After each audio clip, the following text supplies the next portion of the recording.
a pessoa levitar, está contrariando a lei da gravidade? Alguém vai dizer, claro, está contrariando a lei da gravidade.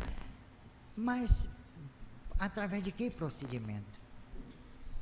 Existe uma lei que, se acionada, anula a da gravidade? Parece que sim. Mas até hoje ninguém chegou a conclusão nenhuma. Nem a física.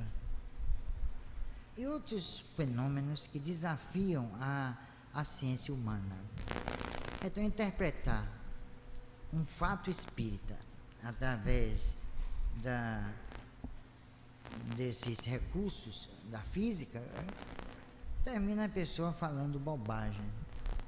Aí o físico diz que o mesmo contorno da cabeça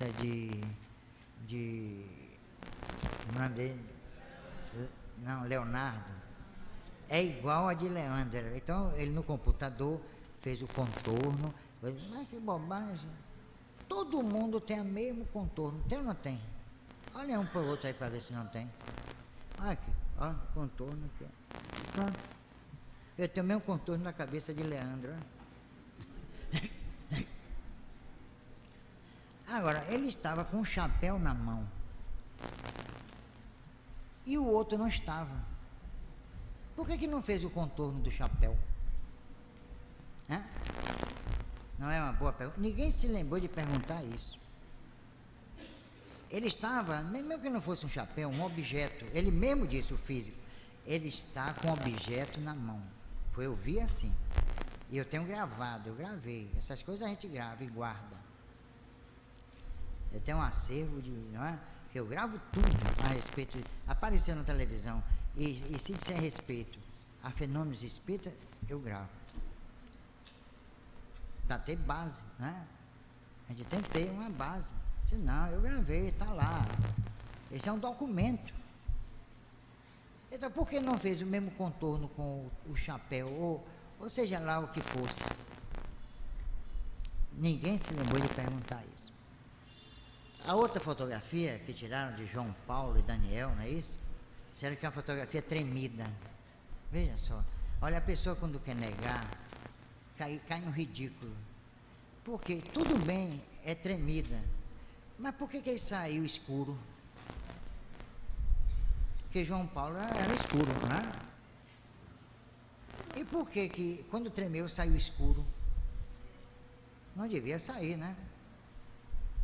Então, quando as pessoas querem negar a imortalidade da alma, elas usam de certos expedientes que as levam ao ridículo.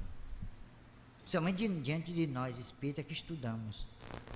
Aquilo tudo ali. Aí apareceu uma parapsicóloga, Lígia, né?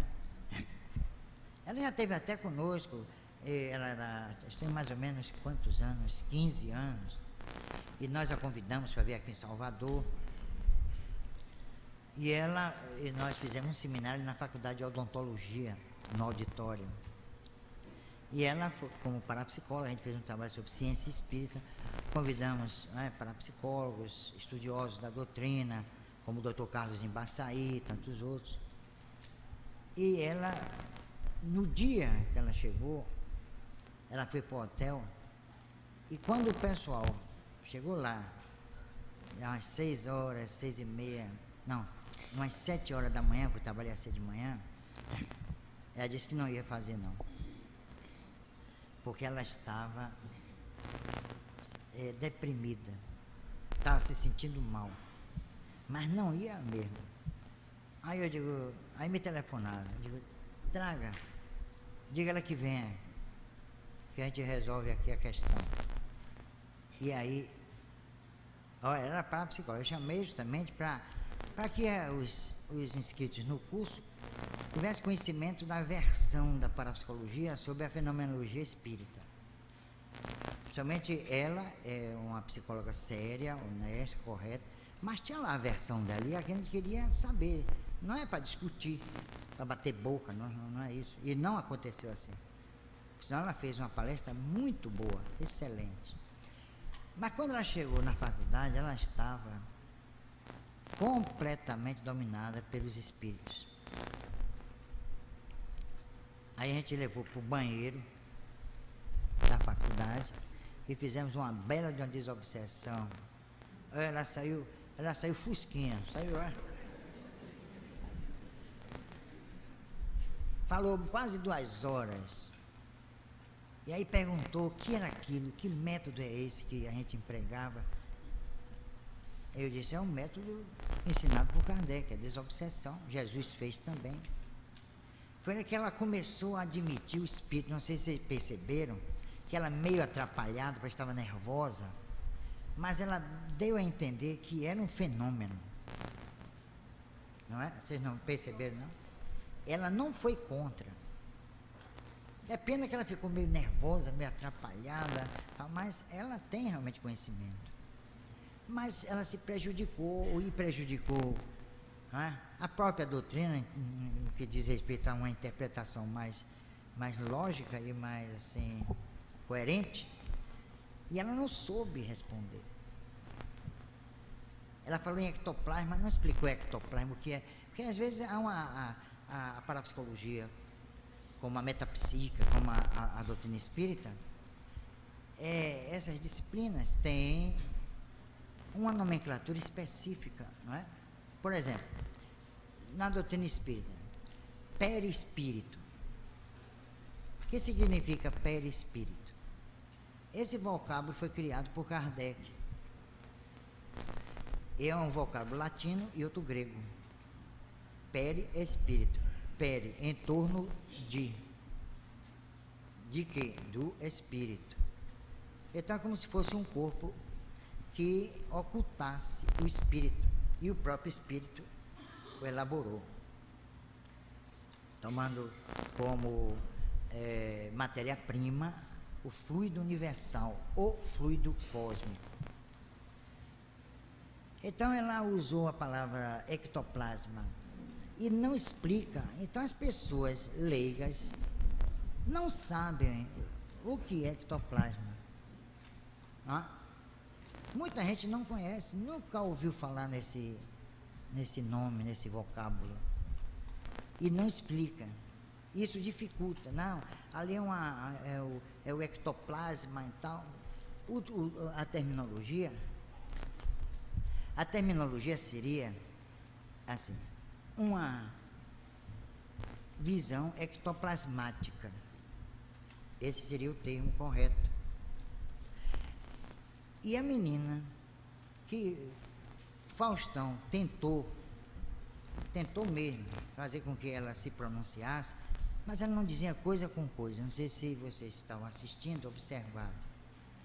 Ela sentia, coitada, dificuldade. Se a parapsicóloga ficou nervosa, avalie, não é uma menina simples. Mas ela é médium de efeitos físicos. E existem médiuns de fotografias psíquicas. Se por acaso me chamasse, eu levava umas 10 fotografias psíquicas. Eu tenho um acervo muito grande. Fotografias psíquicas, por exemplo, a de Abraham Lincoln, por exemplo, eu tenho muitos anos depois da sua desencarnação, já no século XX. Então, tenho todo um material que poderia servir de elucidação. Hein?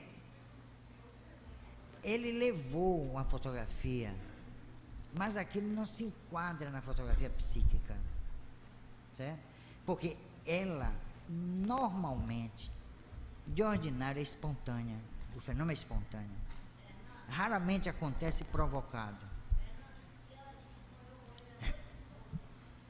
Ele já tinha entrado, já estava em contato mediúnico com ela, não foi sonho. Né? E a gente pode falar aqui tranquilamente que os técnicos examinaram e viram que o material era autêntico, não foi truque, não foi montagem. Só não souberam explicar o fenômeno. E aquele senhor que falou de Ted Sirius, né? Ele disse Ted, acho que ele esqueceu outro nome, é Ted Sirius. Mas ali não é fotografia psíquica, é uma, vamos dizer assim, é uma vertente da fotografia psíquica. É uma fotografia psíquica, mas é uma fotografia psíquica no campo anímico. O que aconteceu no caso de ontem, ou levantado ontem, questionado, é uma fotografia de origem mediúnica e não psíquica ou anímica. Embora fotografias como aquela ali pudesse também ter origem anímica ou psíquica, né? Anímica eu vou explicar. É quando é o próprio médium, por exemplo, entra em estado de transe, pode projetar seu perispírito e materializar seu perispírito. Eu já expliquei aqui o que é perispírito. Isso aí é um fato, né? É um fenômeno chamado anímico ou psíquico. Pronto. Mas naquele era um fenômeno mediúnico. Vocês reparam uma coisa interessante, ele estava com o chapéu na mão. Por quê? O próprio Faustão disse que era hábito dele se apresentar com o chapéu na mão, não é isso? Eu assistia muitos, né, shows dele depois da desencarnação, e ele aparecia, né, com o chapéu na mão, né? Isso quer dizer que quando o objeto faz parte da nossa personalidade, e se nós, quando desencarnarmos, aparecermos, nós vamos aparecer com aquele objeto. Por exemplo, uma pessoa que usa permanentemente os óculos, aparece com os óculos. Uma pessoa que usa bengala, aparece com a bengala. Então, aquele chapéu na mão dele é de uma importância fundamental para identificar o fenômeno. Vocês veem isso no livro dos médiuns, do laboratório no mundo invisível. Como o espírito, como Leandro, fabricou o chapéu. Esse pessoal desencarna não tem noção nenhuma de mundo espiritual, nada. Nem sabiam que iam sobreviver. Por quê? Porque a ciência oficial, a ciência humana, as religiões negam o quê? O espírito, consequentemente a imortalidade, negam a reencarnação. Olha, quando a gente fala em reencarnação, os religiosos pulam com 2 pedras nas mãos contra a gente. Já perceberam, não, isso? Mas sai parecendo até que a gente está cometendo heresia, falando assim uma coisa absurda. Não, reencarnação não existe para a religião, não. Então, as religiões no mundo ocidental negam o espírito, mas de uma forma veemente, agora sem base nenhuma. Sem base. Então, negam o espírito e os fenômenos que fazem com que esses espíritos se apresentem no mundo corpóreo, no nosso mundo físico. Então eles não têm base científica para nos refutar. E aí negam, pronto, acabou. Jesus mesmo materializou espíritos. Como vocês sabem, Moisés e Elias, no Monte Tabor. Ah, mas ali é um milagre. Ali não é um fenômeno espírita, aquilo ali é um milagre. E milagre não se explica. Não é isso? Não é assim que dizem? Milagre não tem explicação. Jesus andou sobre as águas, levitação. Jesus materializou espíritos. Jesus se transfigurou, e Kardec fala da transfiguração no livro dos médiuns. Vocês vejam lá no livro dos médiuns. Não é? Jesus fez curas espetaculares. Jesus trouxe até Lázaro, né, de onde ele estava. Foi um dos fenômenos chamado fenômeno de quase morte. Lázaro estava fora do corpo, que hoje está sendo estudado os fenômenos de quase morte por Elizabeth Kubler-Ross, Edith Fiore, Raymond Moody, que são psicólogos de universidades americanas. Estão estudando o caso de fenômeno de quase morte. O que é que acontece com a pessoa durante ao longo desse espaço, né, em que ela fica fora do corpo e ela é inconsciente. Tem então pesquisas notáveis e cada vez mais eles vão se aprofundando nessas pesquisas, somente em universidades americanas, com muita dificuldade, porque você sabe que o americano tem uma tendência, aliás, a maioria professa o protestantismo. E os protestantes negam a imortalidade, a reencarnação, a comunicabilidade. Então ele aparece, Leandro, com chapéu. Por quê? Era uma característica da sua personalidade. Principalmente quando ele aparecia em shows. Se ele usasse óculos, ele apareceria de óculos. Se ele usasse o chapéu não na mão, mas na cabeça, aí ele iria aparecer com o chapéu na cabeça. E é uma questão ligada também à identificação dos espíritos, de que Kardec também fala no capítulo 19, se não me falha a memória, do Livro dos Médiuns. Então a identidade dos espíritos é autenticada por esses fenômenos. Às vezes ele aparece, mas algo se destaca, como o chapéu. Se ele usasse a bengala, ele apareceria com a bengala. Então tudo que faz parte da nossa personalidade, até o cabelo, tudo, se a pessoa é careca, parece careca.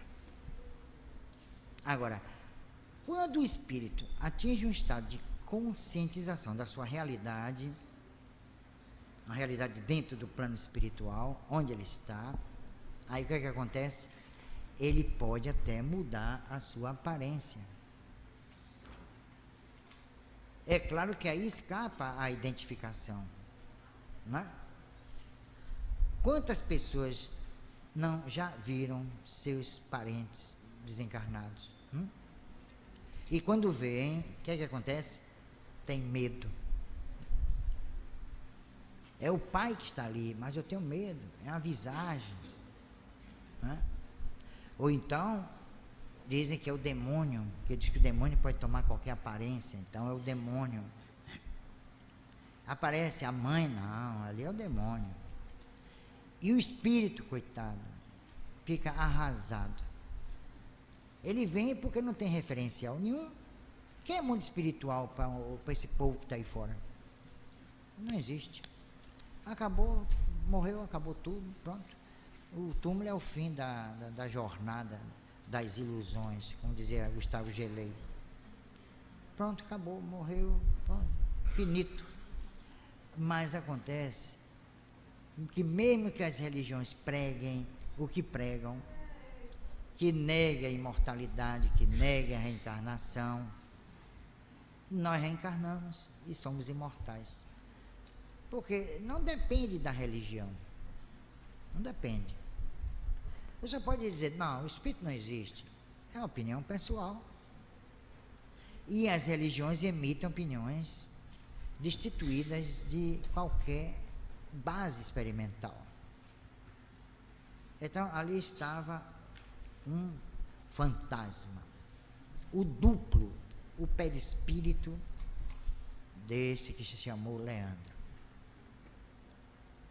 Olha, e a mesma jovem também fotografou o outro fenômeno com João Paulo e Daniel. Isso mostra que eles estão aqui. É aqui que eles estão.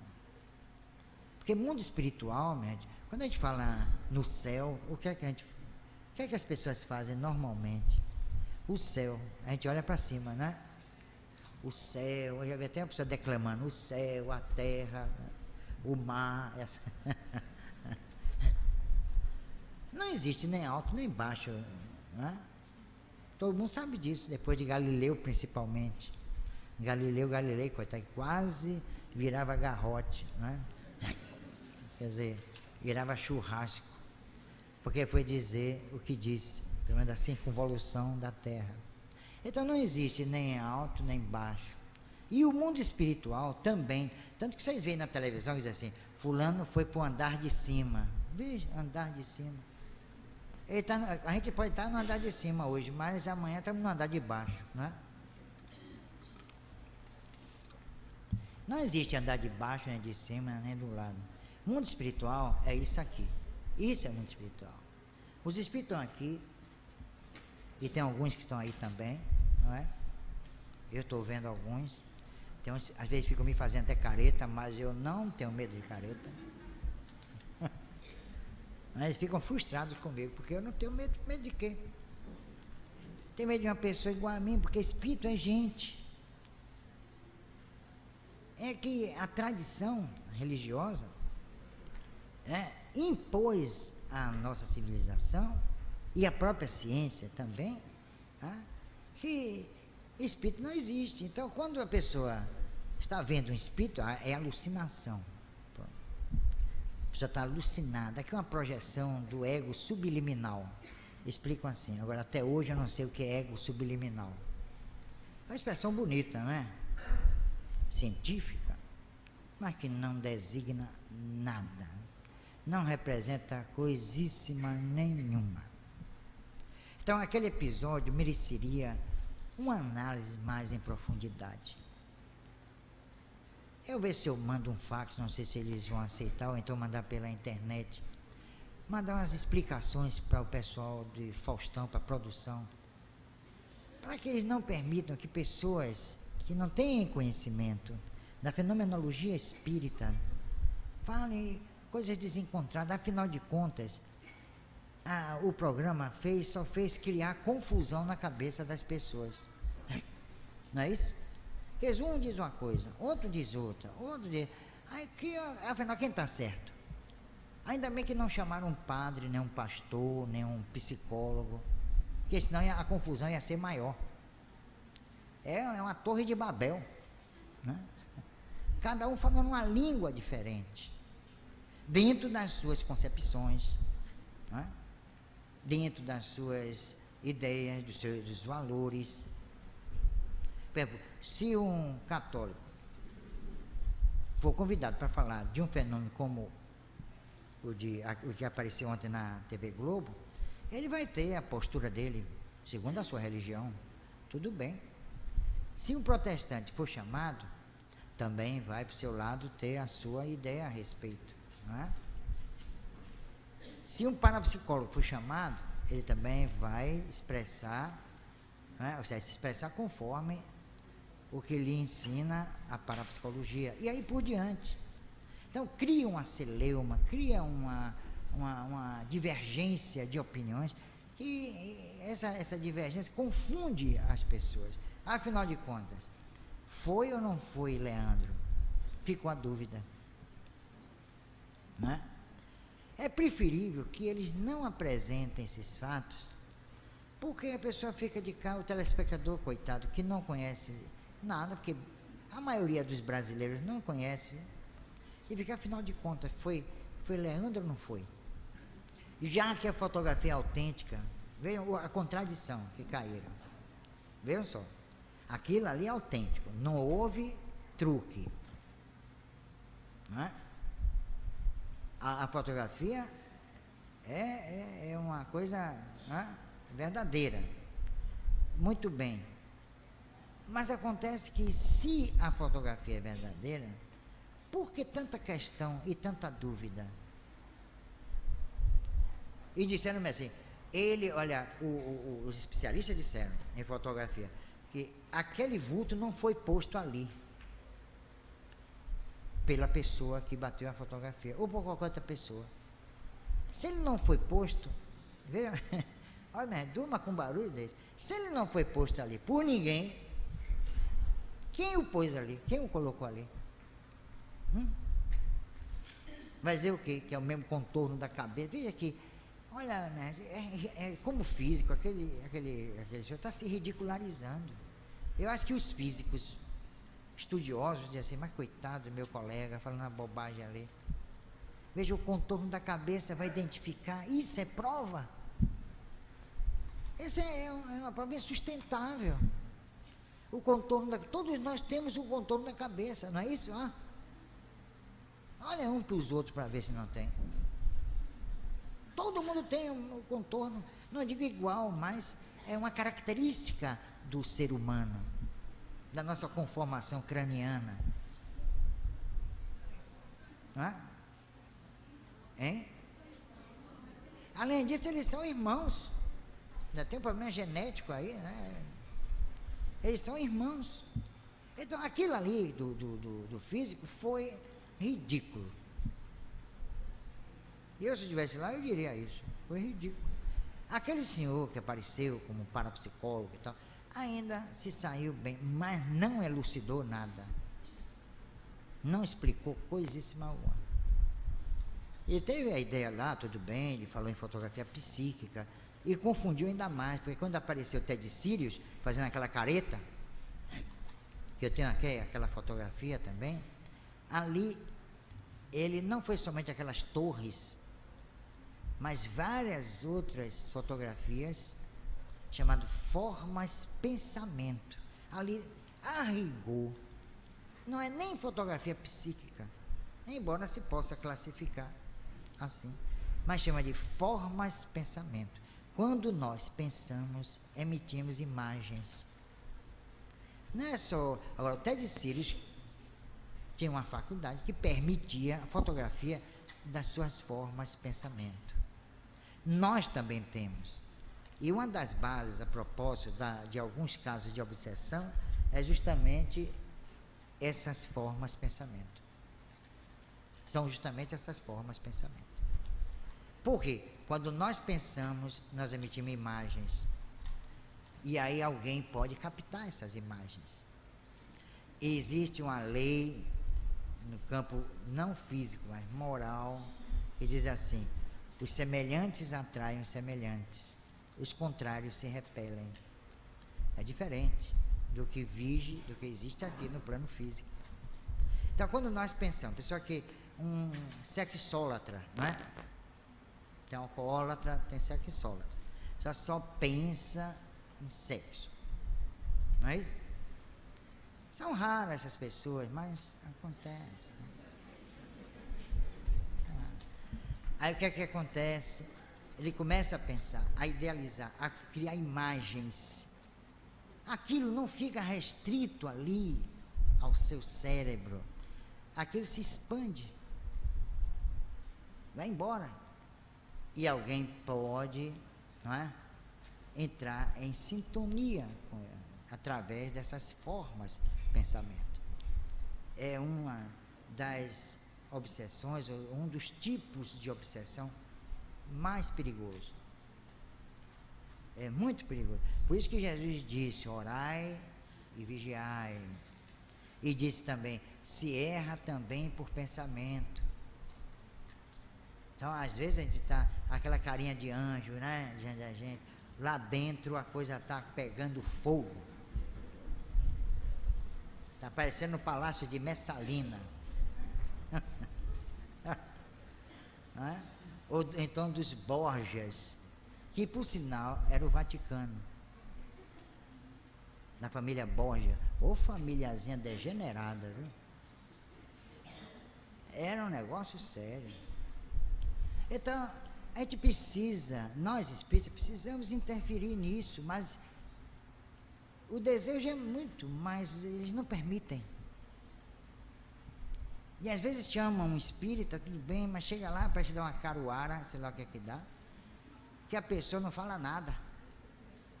E quando fala, é aquele negócio assim, meio confuso, atrapalhado, e lança ainda mais dúvida na cabeça do pobre do telespectador, que está vendo lá o Leandro, é ele mesmo, né? Embora a figura não seja bem nítida, mas a gente percebe perfeitamente que é o Leandro. Eu percebi isso. Mas chega alguém, não é. Olha, quando a pessoa não quer admitir a verdade, não adianta.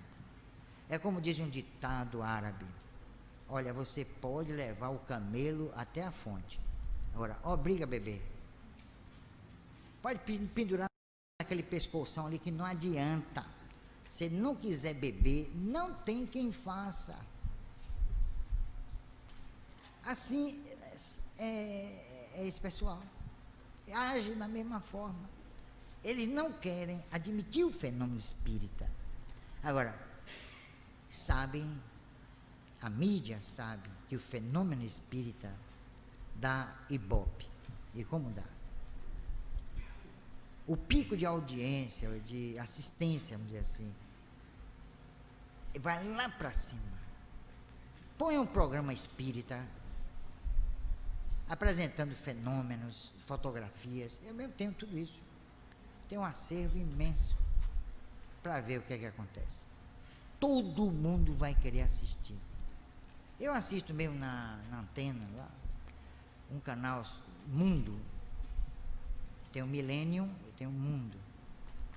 Esse canal Mundo, mas trata sempre desses fenômenos. Outro dia eu estava tratando dos fenômenos de combustão, considerado combustão espontânea, mas não é hipotegáster. São pessoas que de repente pegam fogo dentro de casa, em algum local fechado sempre. Nunca aconteceu na rua. Mas tem um detalhe aqui, ela pega fogo, mas sua roupa fica intacta. O canal Mundo apresentou 2 fotografias. Eu tenho 8 dessas fotografias. Inclusive uma pessoa que sentou num celeiro cheio de feno seco, sentou num dos fardos de feno, que é de uma combustão assim, não é?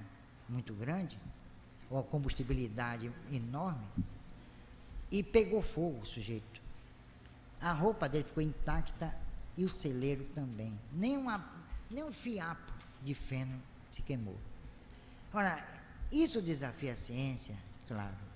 E por que a ciência não vai lá para investigar? Fica de cá encastelada, né, na sua torre de marfim. Ah, não, isso não existe. Não, isso aí... Não vai lá. Por que não desce um pouquinho para provar esses fenômenos? Dizer, bom, isso é verdade ou é mentira? Por que não vai investigar? Como aconteceu em Londres, com a Sociedade Dialética de Londres, ela se constituiu em 1867 e em 69, em janeiro, Kardec até ainda estava encarnado, constituiu uma comissão que se dividiu em várias, né, subcomissões para analisar os fenômenos espíritas. A ideia, o objetivo era o pessoal sair dos seus laboratórios negando a imortalidade, a comunicabilidade, etc. Pois bem, o tiro saiu pela culatra. Essas subcomissões, reunidas com grandes médiuns europeus, fizeram seus respectivos subrelatórios, fundiram em um relatório só e apresentou à sociedade. Lá no relatório, eu tenho esse relatório, lá está provada a imortalidade e a comunicabilidade do espírito. Sabe quem participava dessa comissão? Era William Crookes, um dos pais da ciência moderna. Os tubos de Crookes até hoje são usados, né, na área de saúde. Era Oliver Lodge, professor de lógica da Universidade de Cambridge, professora de Oxford. Quer dizer, só havia gente... Henry Bergson, que também foi consultado. Eleonora Sidgwick, uma das grandes mestras no campo da biologia. Esses homens e mulheres, que havia outras,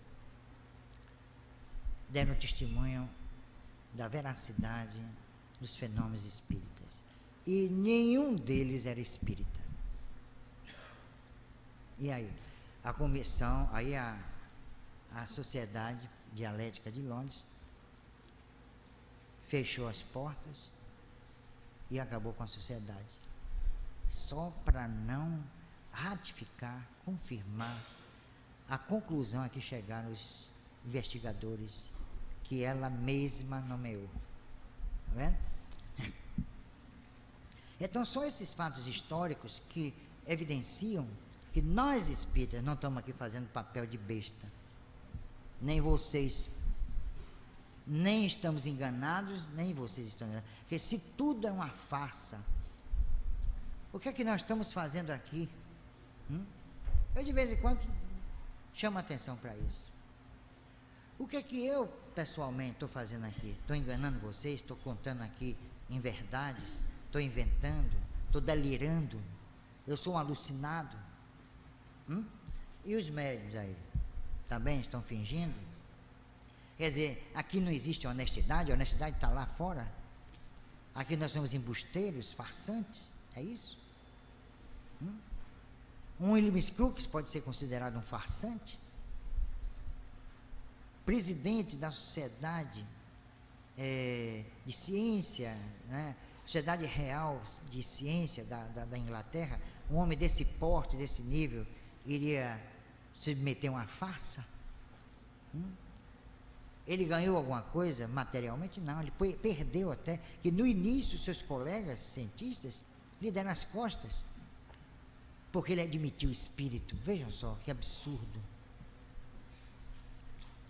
É uma coisa assim deliberada, é uma obsessão generalizada.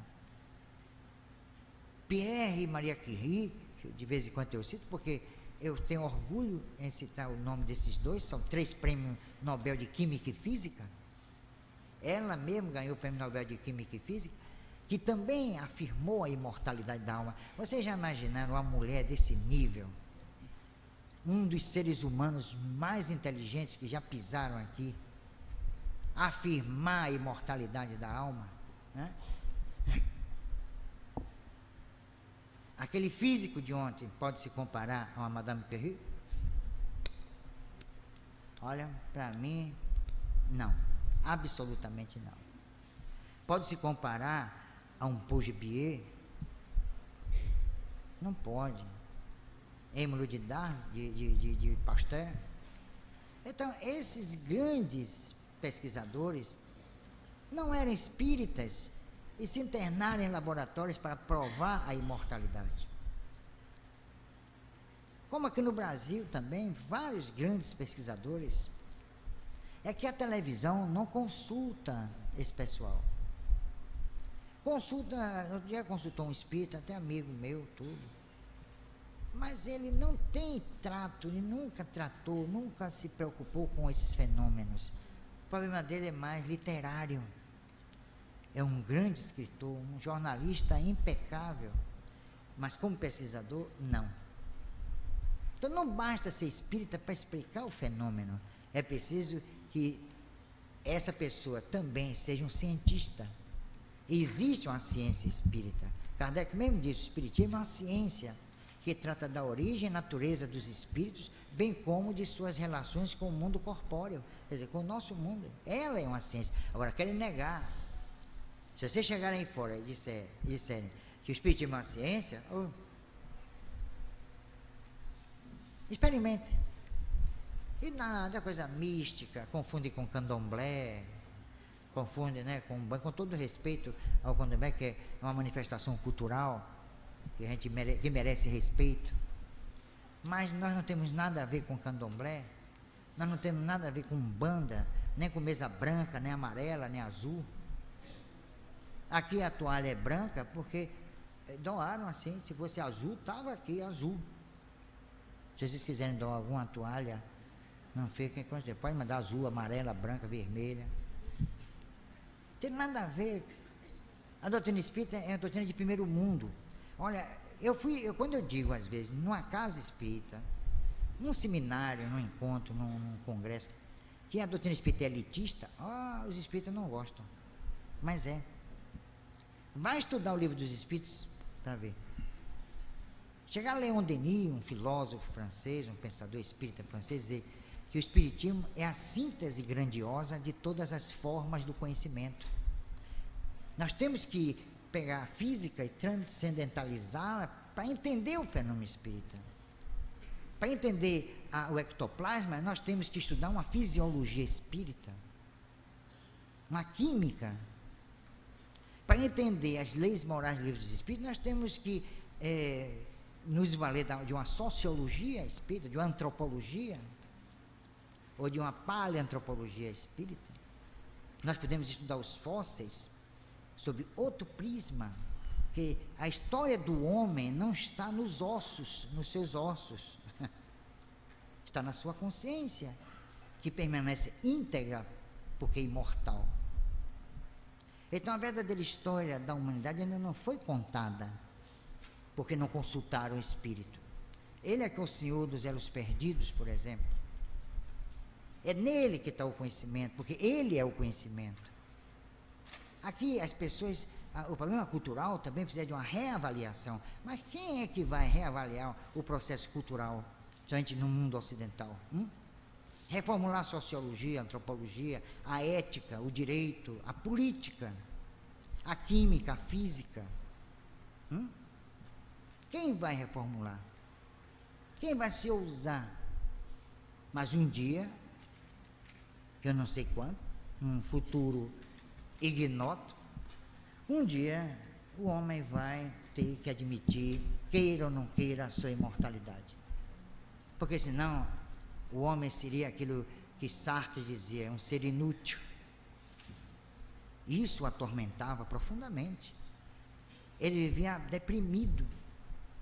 E quem o tirou dessa fossa, né, foi Simone de Beauvoir, também uma escritora, uma mulher inteligentíssima, que também não cria em nada, mas pelo menos tinha aquela sensibilidade atávica da mulher, não é?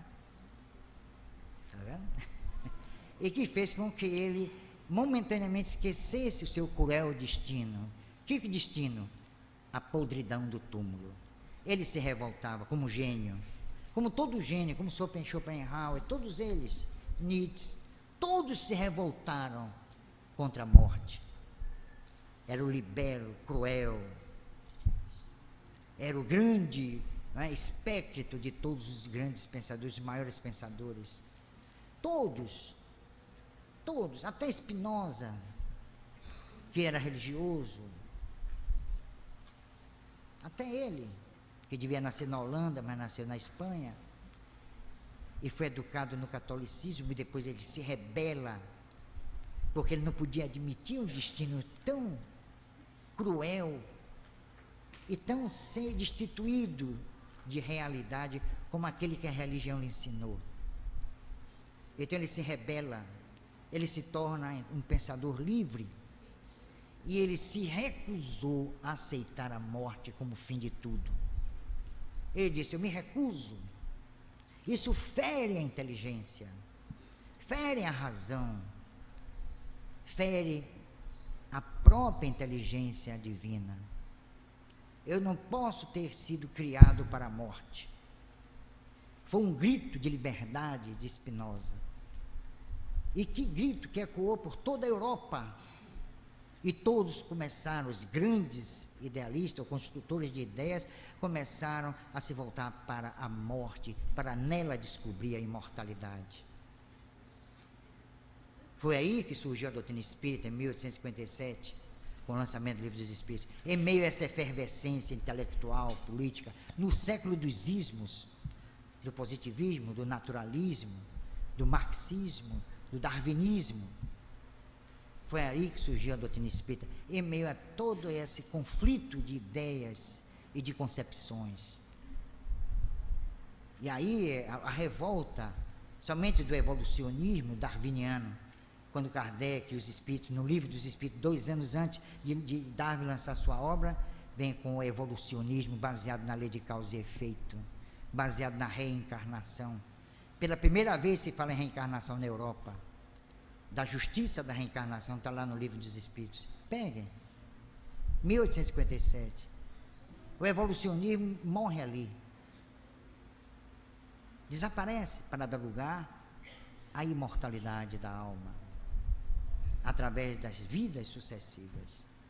Então o programa de ontem foi muito bom. E mostra pelo menos uma coisa, que se não acredita no Espírito, pouco importa. Ele aparece em qualquer lugar. O Espírito sopra onde quer, disse Jesus. Num show, dentro de casa, na rua, no laboratório, na faculdade, em qualquer lugar. Eles estão em toda parte. E se eles não são, se eles não são aceitos, mesmo assim eles insistem. Não pensem que aqui, só aqui que há espíritos.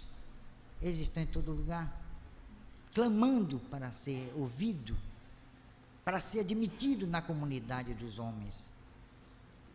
Mas infelizmente, a morte acaba com tudo. Até mesmo a morte. Vejam só que coisa, que contradição tremenda. A morte afronta a razão e vence. A razão do homem só existe até o túmulo. Daí ela se acaba. A morte, famelicamente, engole.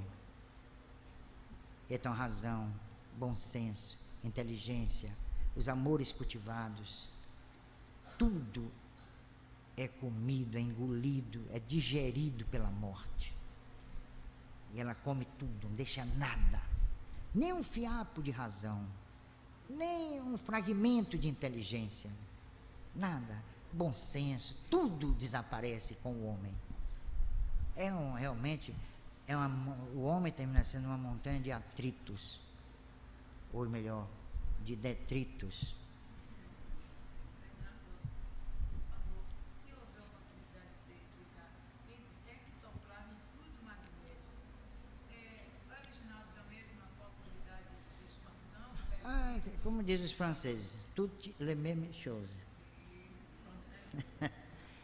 Isso é a mesma coisa. Pode chamar de fluido animal, como chamou Mesmer, fluido magnético, como chamou os magnetistas, como François Deleuze. Pode chamar de ectoplasma, pode chamar de força ectênica, pode chamar de força psíquica, o que você quiser. Agora, Kardec reuniu tudo isso, chamou de fluido. Pronto.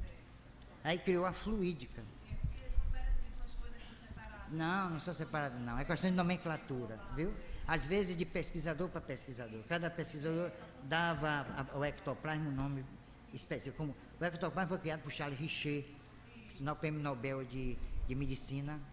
Ele criou esse termo, ectoplasma. Kardec, fluidos. E aí cada autor, cada pesquisador dava um nome diferente.